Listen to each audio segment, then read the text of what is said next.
Three, two, one. Oersted found that when current carrying conductor is placed near a magnetic needle, deflection is found in the needle. It means magnetic field is associated with current carrying conductor. Magnetic induction is the space around a current carrying conductor in which its magnetic effect can be felt. When a charged particle moves in a magnetic field, then the force on the charged particle is directly proportional to magnitude of charge, directly proportional to component of velocity perpendicular to magnetic field and strength of magnetic field.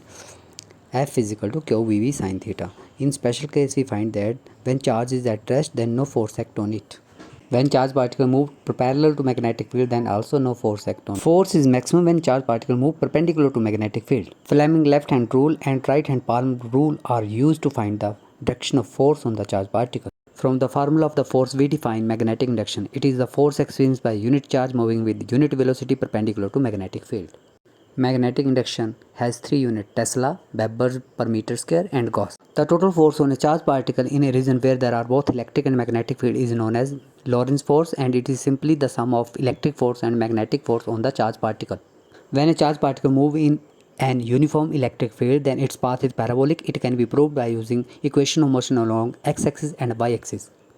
When charged particle move in an uniform magnetic field, then there are two cases. First case is when charged particle move perpendicular to magnetic field, then we can prove that magnetic force act as a centripetal force.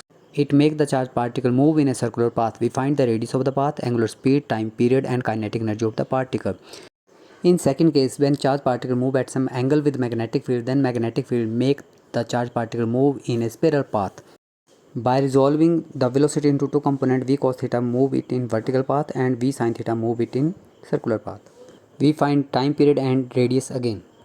Here we find the vertical distance also, which is known as pitch.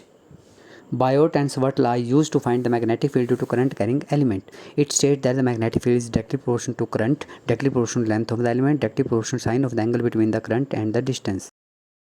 Magnetic field is affected by permeability of medium. The direction of magnetic field is given by a right hand thumb rule and Maxwell's screw rule. We can compare Biot-Savart's law with Coulomb law.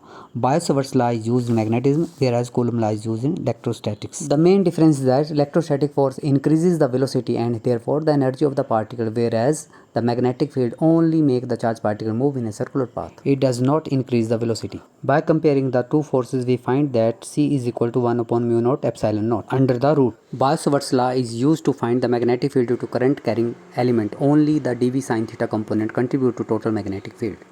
dV cos theta component of all elements cancel each other. Therefore, total magnetic field comes out to be mu naught upon 4 pi 2 pi I r square x square plus r square raised to power 3 upon 2. In special case, we find the magnetic field at the center of the loop and a point far off from the loop. Here are examples of magnetic field due to various current carrying configurations. Magnetic field due to circular arc. Magnetic field at the center of two concentric coils at angle 90 degree and at angle theta. Magnetic field at the common center of two concentric coils when current is flowing in the same direction and in opposite direction. Magnetic field due to a charged rotating ring. Magnetic field due to long current carrying conductors at the center and at the side of the conductors, when current is flowing in the same direction and current is flowing in the opposite direction. Current due to electron revolving around nucleus. Ampere circuit law states that the line integral of magnetic field around a closed path is equal to mu naught times the current passing through the circular path. That is, closed integration B dot dl is equal to mu naught times I. Ampere circuit law is used to find the magnetic field due to long current carrying coil. Magnetic field comes out to be B is equal to mu naught upon 2 pi I upon r, where r is the distance of point of observation. There are special cases to find the magnetic field at the center, on the surface, above the surface and below the surface. By using Ampere circuit law, we find the magnetic field due to a long solenoid. Solenoid is a long cylindrical coil having large number of turns with a diameter less than the length of the coil. Magnetic field is found by considering a rectangular closed path around the coil. It comes out to be B is equal to mu naught n I. We find magnetic field due to a long current carrying conductor placed in uniform magnetic field. If L is the length of the conductor, B is the magnetic field, I is the current in the conductor, then force comes out to be ILV. When two current carrying conductors having same direction of current are placed parallel to each other, they attract each other, and if current flow in them in opposite direction, then they repel each other. From the formula of the force between them, we define the unit of current, that is ampere. When a current carrying rectangular coil is placed in uniform magnetic field, then instead of force, a torque acts on the coil which try to rotate it in the direction of magnetic field. The torque is given by mb sin theta, where m is the dipole moment of the coil. We find that a current carrying coil behaves as a magnetic dipole, that is why it experiences a torque.